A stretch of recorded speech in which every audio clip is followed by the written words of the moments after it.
Buenas tardes, muchachos. Buenas tardes. Buenas tardes, maestro.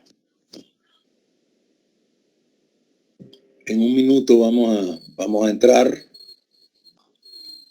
Vamos a continuar con unas características de la perspectiva sociológica. Vamos a trabajar unos minutos con lo del laboratorio experimental organizacional y la sociología del organización. Maestro, disculpe.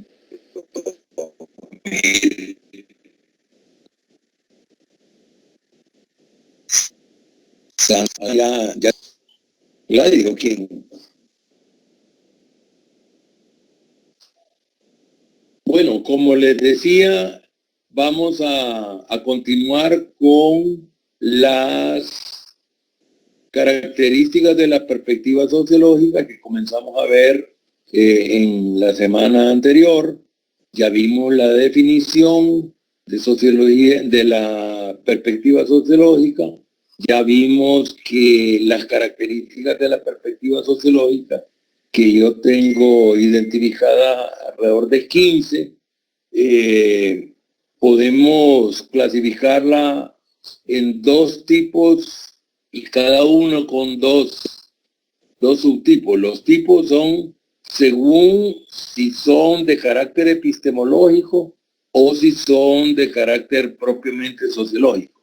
Es decir, las características de la perspectiva sociológica pueden ser de dos tipos. Según el tipo, según la naturaleza de las características, puede ser de naturaleza epistemológica, usada por la sociología, pero compartidos con otras ciencias, sobre todo ciencias sociales, o pueden ser características propiamente sociológicas. Y según la oportunidad en que se han considerado parte de la perspectiva sociológica, pueden ser fundacionales, es decir, características que fueron parte ya de la perspectiva sociológica desde que nació la sociología, con los padres fundadores, el precursor principal, Augusto Comte, y el positivismo que ahora es funcionalismo de Emilio Durkheim, la sociología llamada del conflicto, que fundan Marx principalmente, Engels y Rosa Luxemburgo, y la sociología de la acción social que funda Max Weber, Marianne Weber y otros. Bueno, entonces, con relación a los avisos son los siguientes.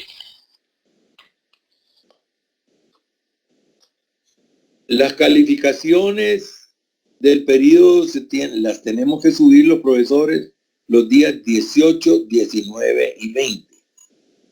El examen final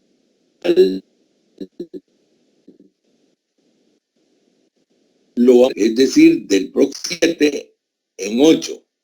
La reposición. Maestro, disculpe. Sí, y adelante, Ana. ¿Cómo dice? Se escucha como trabado, no sé si es solo a mí, pero yo solo escuché 18, 19 y 20 y no sé a qué se refiere con eso porque no se escucha bien.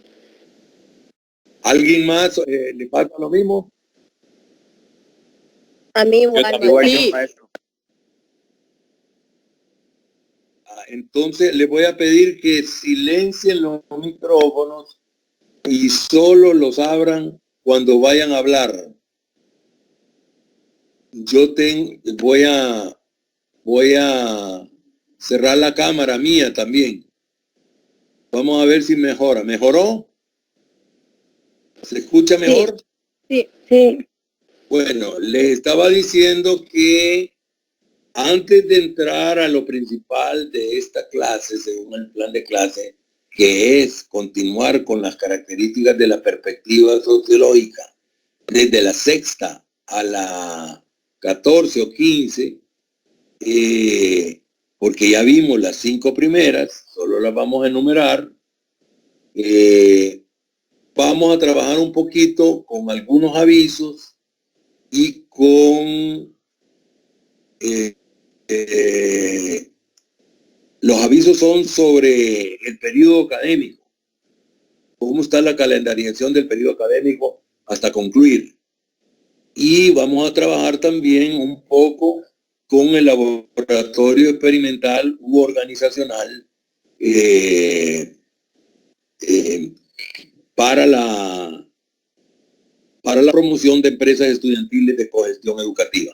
Entonces, les decía que las calificaciones, los profesores y profesoras debemos subirlas a la plataforma de la DIP, que ustedes le llaman registro, el día 18, el día 19 se hacen eventualmente correcciones y hay examen de reposición que nosotros lo vamos a hacer antes, pero normalmente se deja un día para eso, correcciones de nota, generalmente debidas al examen de reposición, y el 20 es el último día para subir las calificaciones al sistema. Si hubiera algún error, que nunca he tenido yo errores, pero si hubiera algún error con alguna materia de ustedes, no necesariamente la mía, siempre hay un espacio, varias semanas después, se nos hace llegar, o por lo menos hasta ahora así ha sido, se nos ha hecho llegar una copia impresa de las notas en un papel de forma continua con papel carbón, y entonces uno revisa las calificaciones con su cuadro, contrastando con el cuadro, y después suscribe el formato, lo suscribe después el jefe del departamento y se envía a la DIC, o se envía a la DEC, al decanato, y el decanato lo manda a la DIC. Entonces, eso es 18, 19 y 20 es subir la nota en formato digital. El examen final va a ser el lunes 14.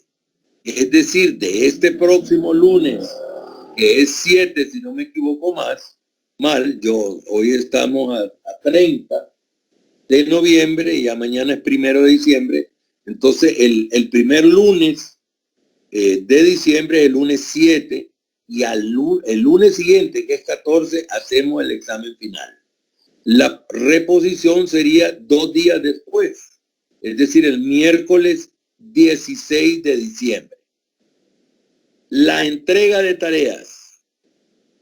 Por primera vez, desde que doy este curso de sociología, hay 3 tareas, la 9, la 10 y la 11, que queda exonerado de subirlas. No lo van a subir, no va a haber tareas 9, 10 y 11. Normalmente tendrían que entrar al aula del campus virtual y subir ahí una hoja de ustedes donde diga que no hubo clases por tal y tal cosa. Pero le estoy exonerando de eso.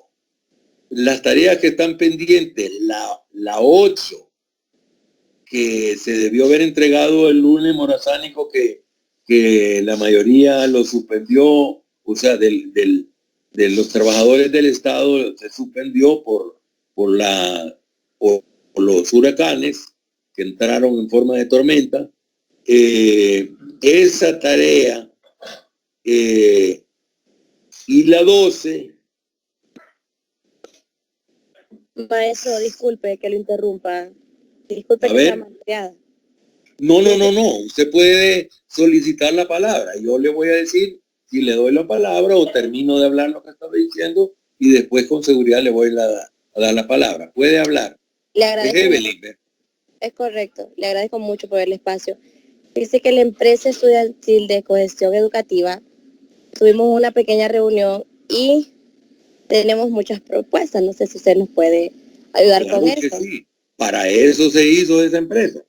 Ok, Sí. llegamos a un Yo acuerdo. le voy a dar un espacio en el momento que yo les diga.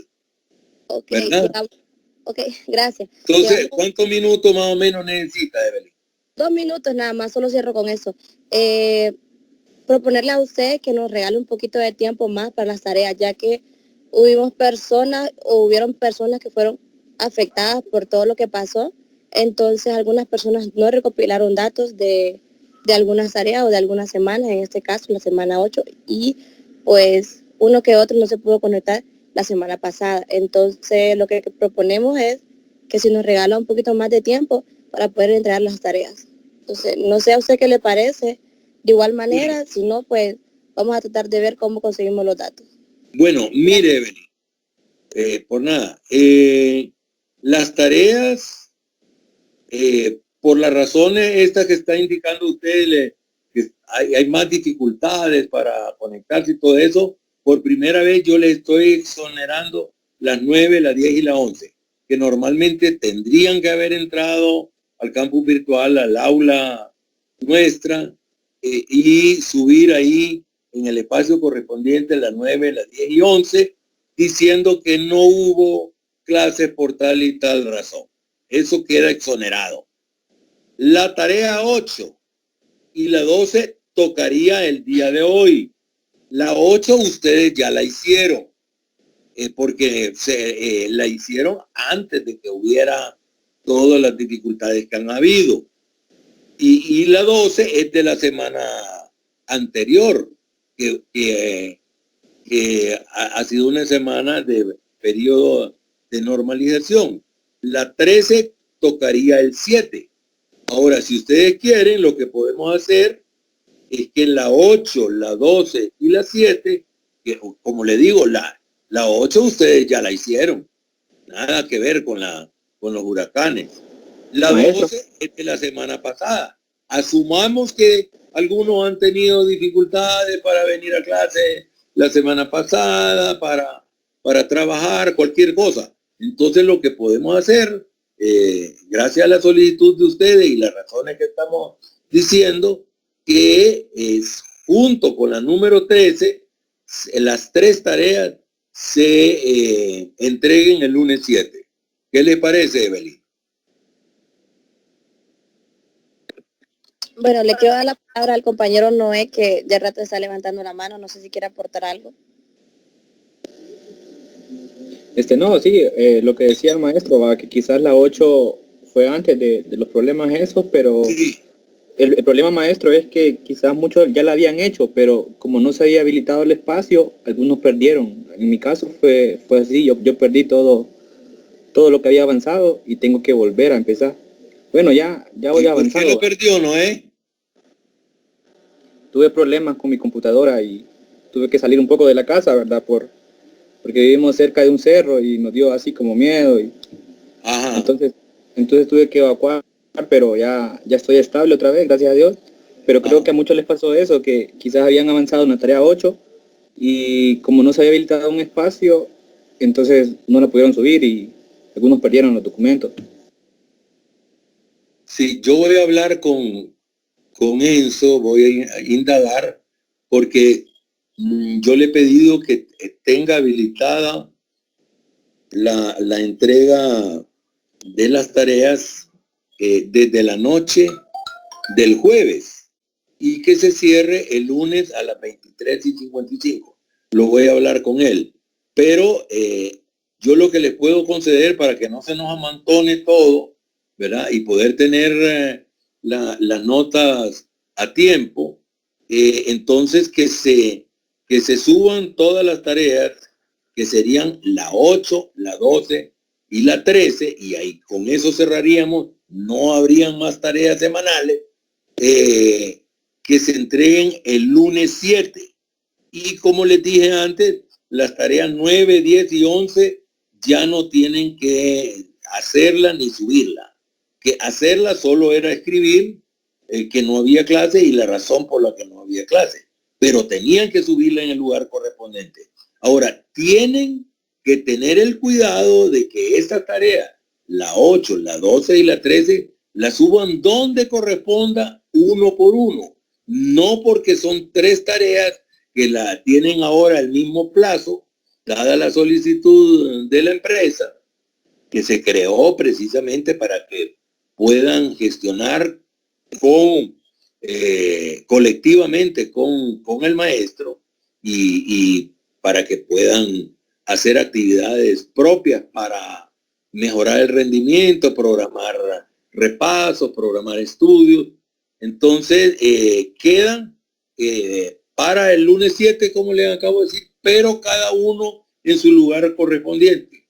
La 8 en el espacio de la tarea 8, la 12 en el espacio de la tarea 12 y la 13 en el espacio de la tarea 13, y así terminamos con la tarea. ¿Está claro?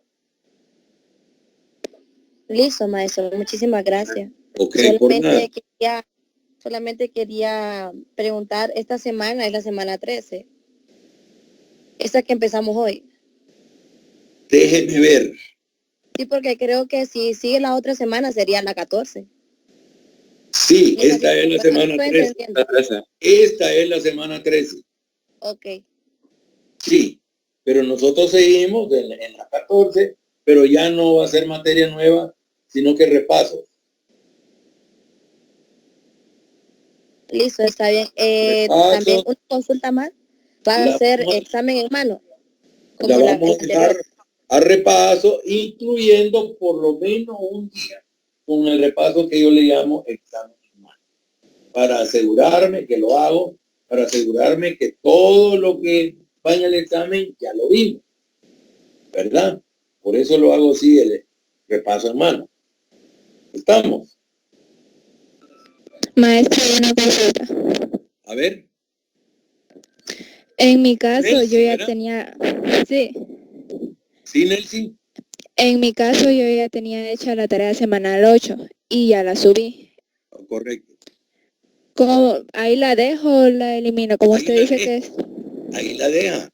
Está hecha en los 8. Lo más extraordinario que puede hacer, que puede suceder, es que se le dé algún punto de estímulo por lo haberla entregada a tiempo, ¿verdad?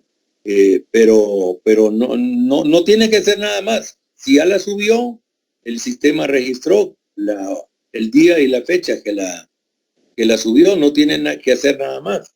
Ahora, la 9, la 10 y la 11, como nos sigue, no las tienen que subir, pero los que vayan a subir la 8 y más la 12, que deberían de haberla subido hoy, la 8 y la 12, normalmente, la van a subir junto con la 13 el lunes 7, pero van a entregarla una por una en el lugar correspondiente.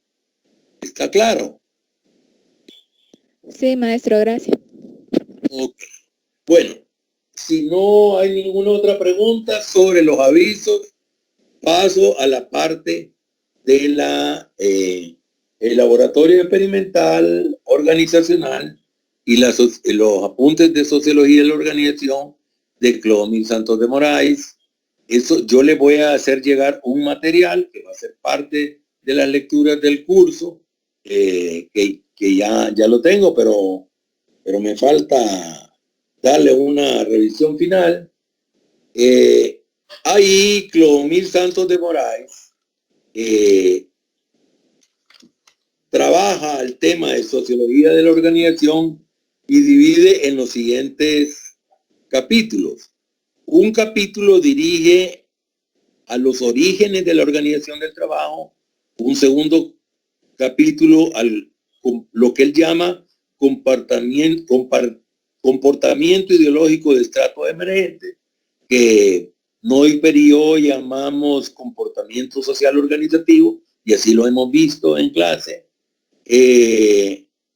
y trata esto con relación a las empresas en que normalmente trabajamos. Después vienen los vicios o desvíos ideológicos determinados por las formas artesanales de trabajo. Es el capítulo 3. El cuarto son los mecanismos o instrumentos para combatir los vicios de las formas artesanales de trabajo. Y después viene un anexo sobre el laboratorio experimental. El laboratorio experimental, él lo divide más o menos en 4 etapas. Una primera etapa que es por la que ustedes están pasando, que es la etapa llamada de anomia. La etapa de anomia, para decirlo en lenguaje coloquial, sencillo, simple, quiere decir desorden. Y eso es normal en todo laboratorio. No existe ningún laboratorio que no pase por la etapa de anomia, que es en la que ustedes están en este momento.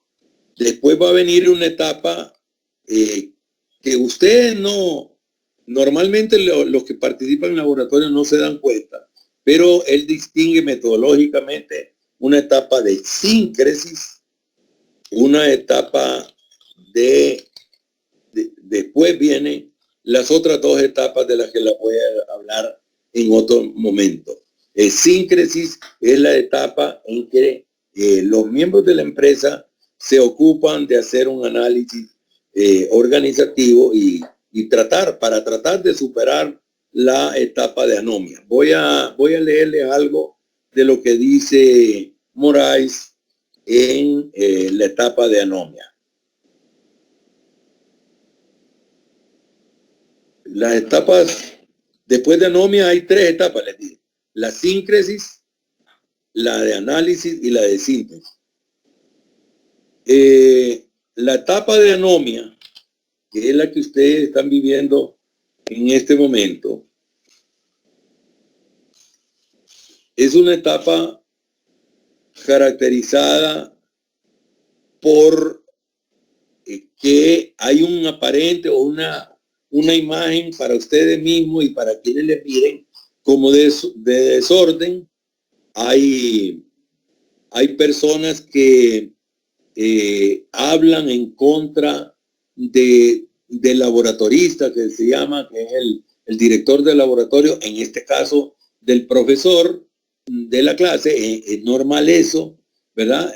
Incluso yo recuerdo el primer periodo que yo di clase, mi hermana se matriculó en mi clase porque tenía curiosidad y le había quedado ese espacio vacío y se iba a meter a mi aula y acompañó a todo el grupo y me hizo observaciones sobre el grupo y comenzaba diciendo, yo tenía 23 años y venía con saco y corbata porque en mi trabajo, en un proyecto de la FAO, en el INA, se exigía que llegáramos con traje y corbata, con saco y corbata. Entonces, desde que me veían venir, estaban en el edificio 3 y en el tercer piso en ese momento, o segundo, no me acuerdo, pero estaban apoyados ahí en el balcón y me veían venir, dicen, allá viene ese viejo, ¿verdad? Así decían,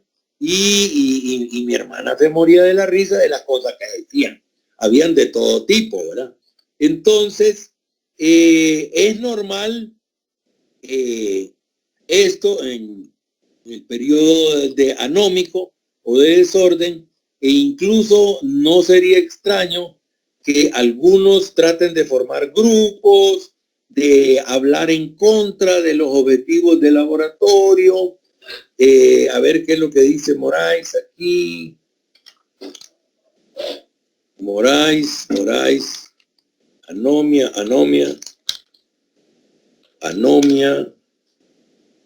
Aquí está. Yo creía que lo tenía subrayado y no lo tenemos, no lo tenía subrayado. Anomia. Los participantes tienen diversas expectativas, dice Moraes, alrededor de la situación, que en la mayoría de los casos denuncia un espíritu sectario del grupo o subgrupo de individuos que tiende a formarse y casi siempre resulta perjudicando el trabajo organizado al provocar resistencias de unos sectores o individuos frente a otros. Puede, por ejemplo, darse un enfrentamiento y polarizarse la cuestión en términos de facciones, con el fin de asumir la dirigencia o coordinación de la empresa de laboratorio para así utilizarla para propósitos de subgrupo que y no para la finalidad organizativa que es la fundamental y resulta nocivo para este caso. Entonces, como es el primer laboratorio experimental, organizacional, en clases, porque ahí van a ver ustedes en el material que les voy a dar, que hasta ahora han habido 4 tipos de laboratorios: el de centro de capacitación, el de empresa, el de terreno y el de curso. Y por primera vez se da en un laboratorio de clase. Entonces yo espero, sin necesidad de saber nada, sino por tener experiencia en esta metodología y ser sociólogo que trabaja la sociología de la organización, ¿qué grupos se pueden formar? Bueno, hay unos grupos que quieren aprovechar bien el curso, que se quedan después de la hora para estar haciendo preguntas de repaso, porque no vemos materia después de las 13:50, sino que puede ser que yo les esté ayudando a ustedes con las preguntas guía. Y quienes quieran y puedan quedar, se quedan. Entonces, ahí es probable que se formen 2 grupos. Uno de las personas que quieren aprovechar su clase y utilizar esto, y otro grupo que siempre se da. Yo recuerdo que cuando yo fui estudiante, porque recuerden que todos sus profesores fueron estudiantes en algún momento, cuando éramos estudiantes, pues habían grupos que molestones, se dice, que le hacían bullying a los que preguntaban. Y en este caso, a los que se quedan, es muy probable, ¿verdad? Si la sociología de la organización y la psicología social de la organización está en lo correcto, es muy normal que se formen. Los primeros grupos que se van a formar son los que les interesa aprovechar al máximo y le invierten tiempo, se quedan, preguntan, etcétera, y los que les van a hacer bullying a estos y le van a decir, bueno, en mi curso se les decía boa. Cuando alguien preguntaba, entonces se decía bombaja y mirando para abajo para que no se le leyeran los labios, boa, boa, boa, boa, boa, en distintas palabras, ¿verdad? Se le hacía bullying al que preguntaba, al que quería colaborar con el maestro, todo aquel que se distinguía como un alumno más interesado en las clases, entonces se le hacía bullying en mi curso. Tanto yo no recuerdo del kinder en la escuela americana, ni primer grado, primero y segundo grado en la escuela americana y en la escuela Montessori, ni del tercero a sexto en la escuela Uruguay, una escuela pública, ni después los 5 años de secundaria en el instituto, hasta sexto grado, perdón, hasta como quinto, sexto grado, ahí sí recuerdo que había bullying. Y en el colegio había, pero menos, pero había.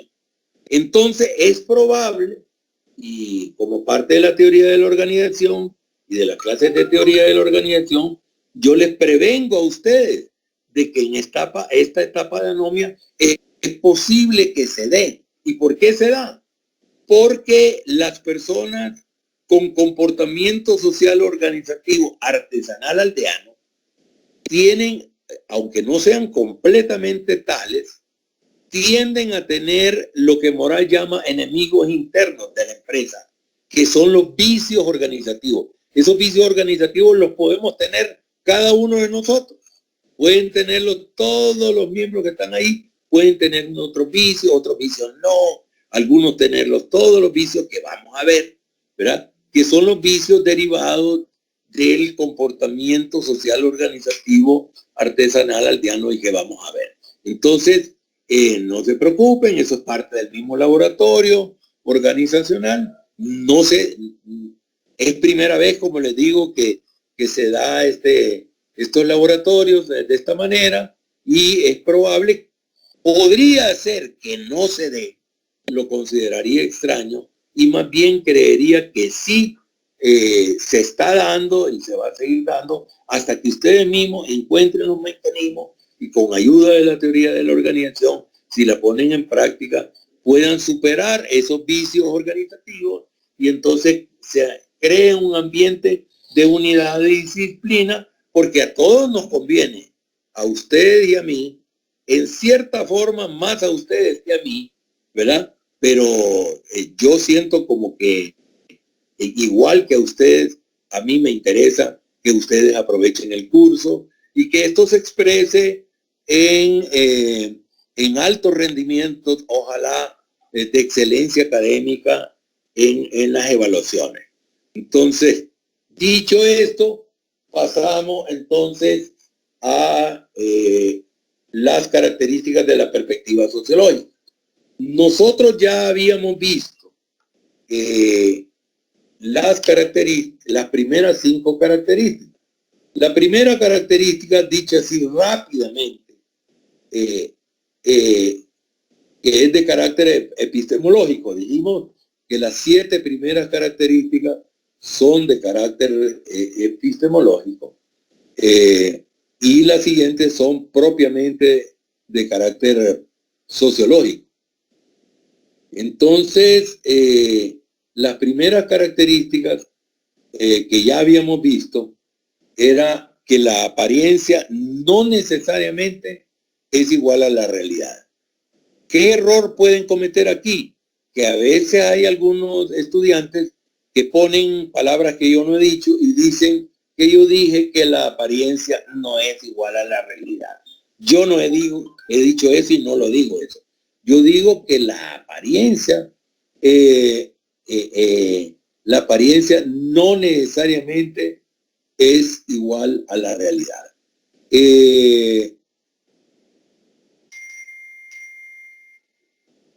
La segunda característica que vimos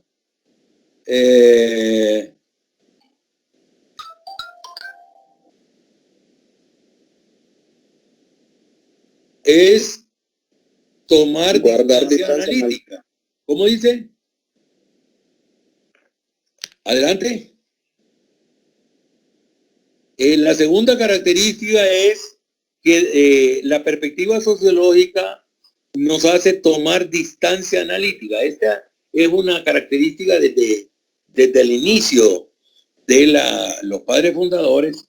Se plantea esto y uno de los más destacados sociólogos del siglo XX, que para algunos es como uno de los 3 nuevos clásicos de la sociología del siglo XX, que es Wright Mills, C. Wright Mills, C de Charles, plantea que la perspectiva sociológica, si vemos algo con perspectiva sociológica o queremos verlo con perspectiva sociológica, hagamos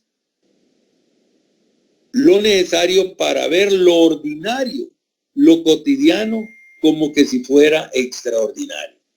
La tercera característica que vimos es que la perspectiva sociológica nos hace abandonar supuestos sociales que existen sobre cualquier fenómeno que nosotros vayamos a intentar describir, analizar, explicar. Siempre va a haber supuestos sociales sobre esto. Lo mismo le pasó a Durkheim y sin embargo él dejó a un lado eso. Luego, una cuarta característica que vimos es que la perspectiva sociológica nos permite pensar fuera de la caja, de los paradigmas y marcos teóricos que hasta ahora se han utilizado para analizar, para abordar, para explicar el fenómeno o los fenómenos sociales que estamos observando. Toda persona, aunque no crea, aunque no sea consciente, tiene supuestos teóricos, tiene un marco teórico para estudiar la realidad. Tal vez no lo ve como un marco teórico, no lo ve, no sabe que está utilizando categorías de tal o cual marco teórico, pero sí efectivamente lo está utilizando esas categorías, esos conceptos. Entonces, la perspectiva sociológica nos orienta, nos permite salirnos de esa caja. Y para esto vimos el ejercicio de los 9 puntos, que el ejercicio consiste en unir con 4 líneas rectas los 9 puntos que están formando un cuadrado imaginario, y uno tiende a hacer una caja con ese cuadrado, una línea imaginaria que convierte los 9 puntos en una caja cuadrada. Y por eso, mientras no salgamos fuera de la caja con esa línea recta, no vamos a poder unir los puntos con esas 4 líneas rectas. Entonces, siempre que se trata de dar este ejemplo, muchos lo utilizan en cursos sobre planeamiento estratégico, sobre gerencia, sobre pensamiento estratégico. Se pone a los alumnos a hacer este ejercicio. Y el quinto característica,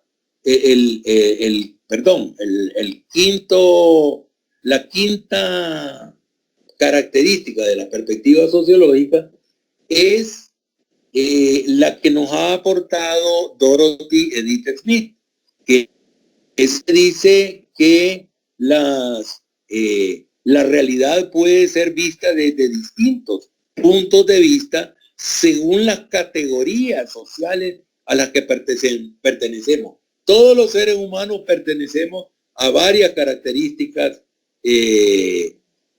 o más bien categorías sociales. Todos tenemos un sexo, todos tenemos un género, todos tenemos un grupo étnico al que pertenecemos, todos somos de un grupo etario, todos vivimos en algún lado,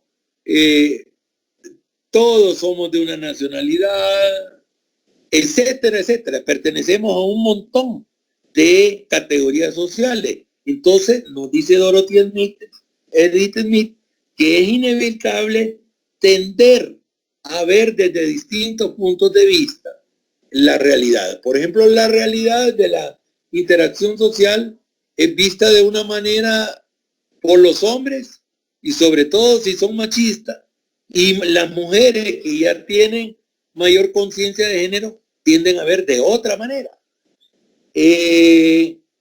Si unos estudiantes tratan de ser buenos estudiantes y desde ahora quieren ser buenos profesionales, entonces, si son de esa categoría de estudiantes, van a tender a tener un comportamiento determinado en la clase y en todas las actividades académicas. En cambio, los que son de esa categoría que tienden todavía a tener como el comportamiento juvenil, adolescente de la secundaria, pues todavía no se sienten trabajando, actuando como profesionales, y van a estar, en vez de estar anotando y viendo cómo se mejora y haciendo preguntas y procurando tener más tiempo con el profesor, de repaso, de esto, de lo otro, van a tender, ¿no? Y más bien a hacer bullying a los otros. Eso es normal si pertenecemos a una u otra categoría social. Bueno, pasamos entonces, porque ya estamos a las 37, pasar a la sexta característica, o más bien aquí tengo más anotado de una manera que lo voy a hacer así. La sexta característica es que la perspectiva sociológica nos hace percibir regularidades en la ocurrencia de los fenómenos.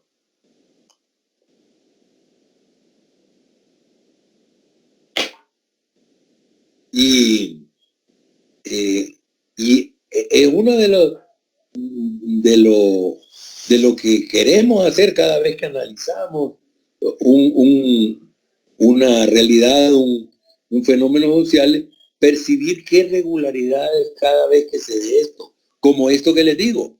Y los sociólogos de la organización que hemos trabajado con laboratorios organizacionales y hemos promovido estos laboratorios y estas empresas autogestionarias para impulsar sistemas de cogestión, para fortalecer la capacidad organizativa de una empresa, mejorar la capacidad organizativa de un grupo de personas para que pueda montar y hacer funcionar exitosamente una empresa. Entonces, hemos percibido regularidades como las que le decimos, que todo grupo en un laboratorio pasa por 4 etapas, que son anomia, síncresis, análisis y síntesis. Son 4 etapas y que todos comienzan con una etapa de anomia. Y en la anomia, en los laboratorios de curso que ya han habido y ahora con este laboratorio de clase que ya hemos hecho como en 3 periodos académicos,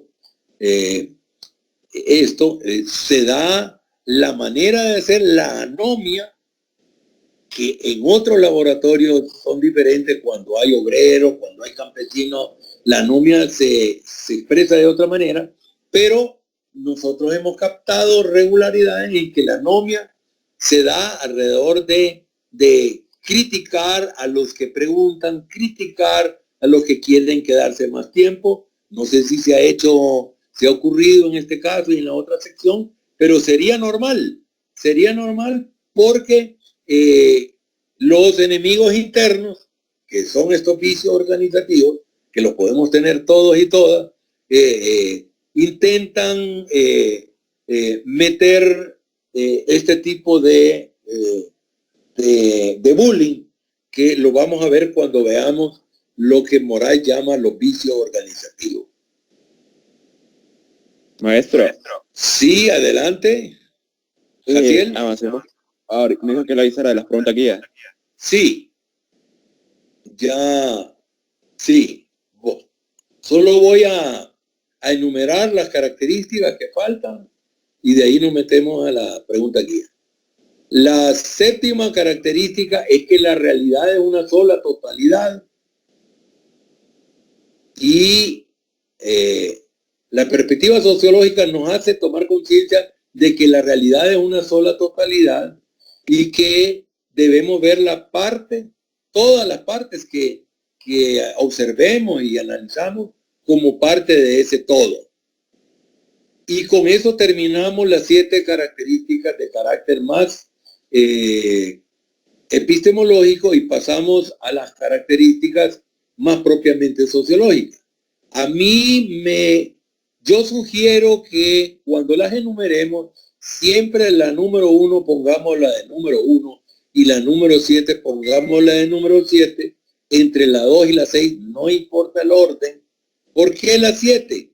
Porque la 8 se apoya directamente en la 7 y es que la perspectiva sociológica nos hace ver lo local dentro de lo global.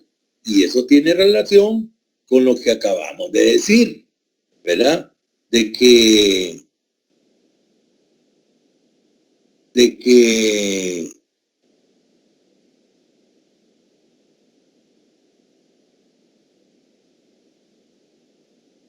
la realidad es una sola y de que hay que ver la parte dentro del todo, pues precisamente en la primera característica propiamente sociológica de las características de la perspectiva sociológica, nos dice que esta nos hace ver lo local, por ejemplo, un fenómeno si estamos estudiando algo en el Carrizal,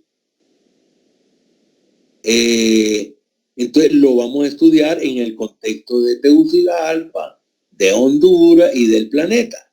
¿Verdad? Ver lo local dentro de lo global.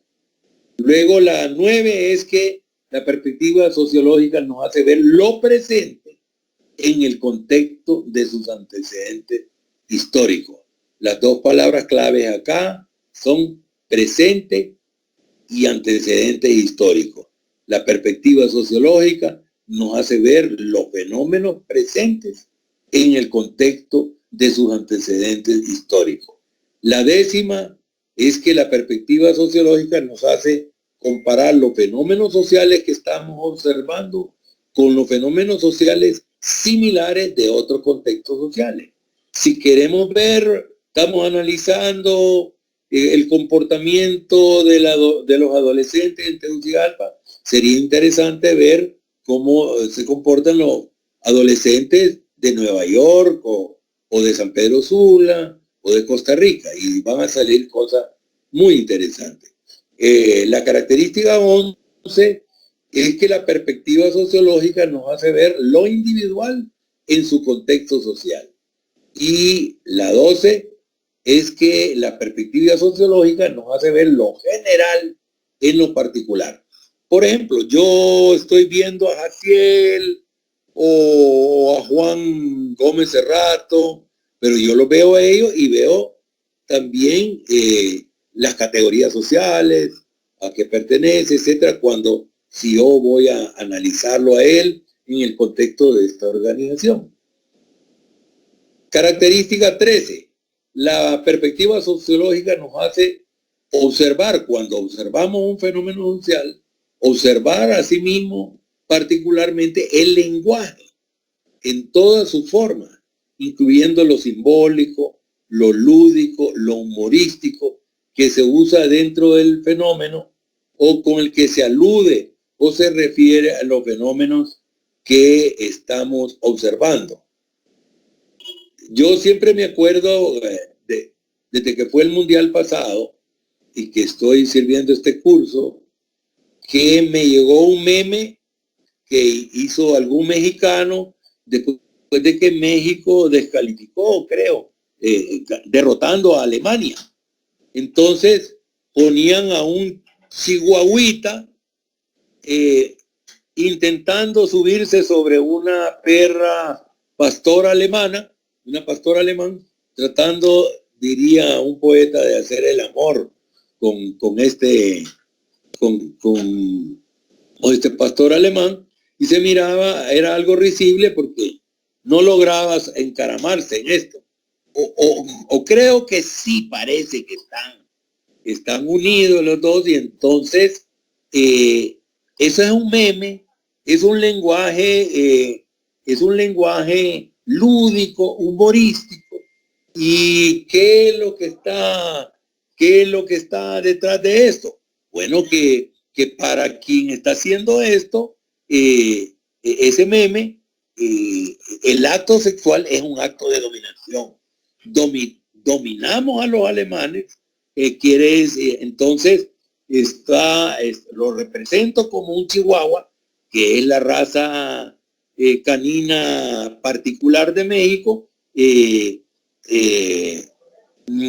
teniendo un coito con una pastora alemán, y porque para esa persona hace un paralelo entre haber derrotado a Alemania o estar dominando a Alemania futbolísticamente con el acto de hacer el amor. Es decir, para esa persona, cuando analizamos su lenguaje, entonces el sexo, el acto sexual es un acto de dominación, cosa que no es compartida por todos los que observamos o opinamos o analizamos el acto sexual. Los psicólogos, por ejemplo, los sexólogos dirían que una pareja contemporánea tomarían como una relación entre iguales que están intentando expresarse amor y disfrutar por igual unos y otros.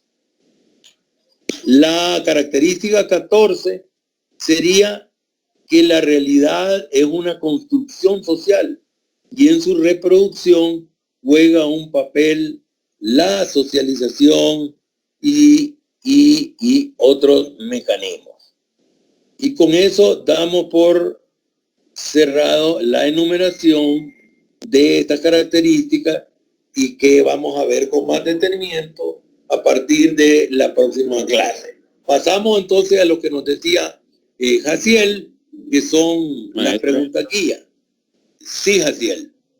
Todas las perspectivas que nos dio ahorita no las podría facilitar por el chat.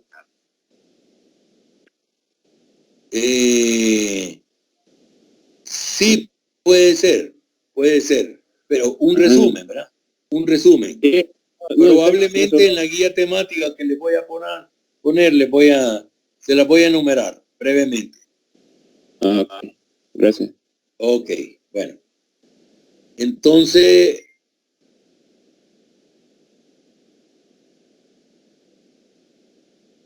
¿a qué dedicamos el día de hoy? Esa sería una pregunta guía. Lo dedicamos a 3 temas. Uno, los avisos sobre el periodo académico y la fecha, y con una propuesta de ustedes, que recalendarizamos la entrega de las tareas que estaban pendientes, las 2 tareas que estaban pendientes, la 8 y la 12 que se iba a entregar hoy, y se van a entregar junto con la tercera. O sea, no es que se van a entregar junto con la tercera, para que no haya confusiones, la vamos a entregar con el mismo plazo, que vence el lunes 7 a las 23 horas con 55 minutos, pero cada una en su propio lugar en la plataforma. Vimos entonces eso, vimos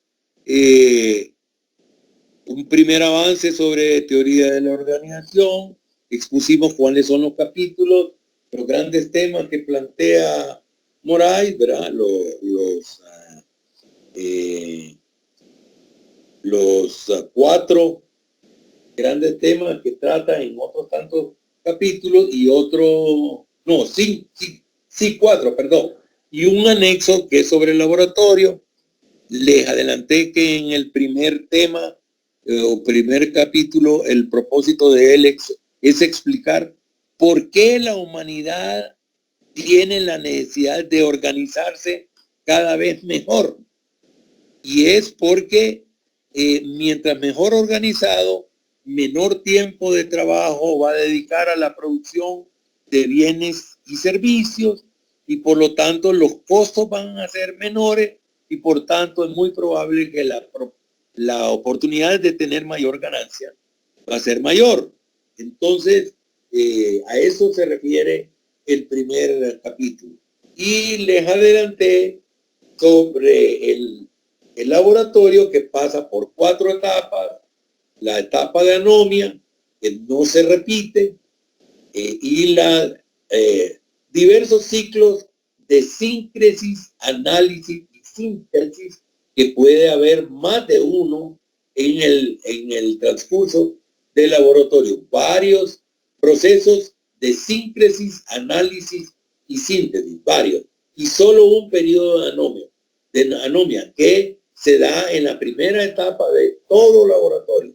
Todo de los miles de laboratorios experimentales organizacionales que se han hecho en América Latina, que se han hecho en África, que se han hecho en Asia, que se han estudiado en Europa. Todos pasan por una etapa de anomia y por varias etapas de ciclos de síncresis, análisis y síntesis. Y después entramos entonces a un repaso de las primeras 5 características de la perspectiva sociológica, y completamos otras 2 características que son que la perspectiva sociológica nos hace percibir regularidades en la ocurrencia, en el proceso que siguen los fenómenos que estamos estudiando. Y la séptima es que la realidad es una sola totalidad, y que la perspectiva sociológica, por esa razón, nos hace ver las partes dentro del todo. Y entramos de la 8 a la 14, que son las características propiamente sociológicas, que la voy a enumerar antes de cerrar la clase en el chat, a petición ahí de Jaciel. No sé si el nombre de la empresa, pero no importa. La 6, dijimos, yo voy a hacerlo en forma resumida, pero ustedes lo tienen que explicar. Yo lo voy a hacer después de que terminemos la clase, y y entonces ahí ustedes las pueden tomar del chat, que lo voy a poner ahora mismo. Entonces, son 14 características en general que hemos identificado que son propias de la perspectiva sociológica. Y en este último minuto, ¿cómo se clasifican? Otra pregunta guía, ¿cómo se clasifican las características de la perspectiva sociológica?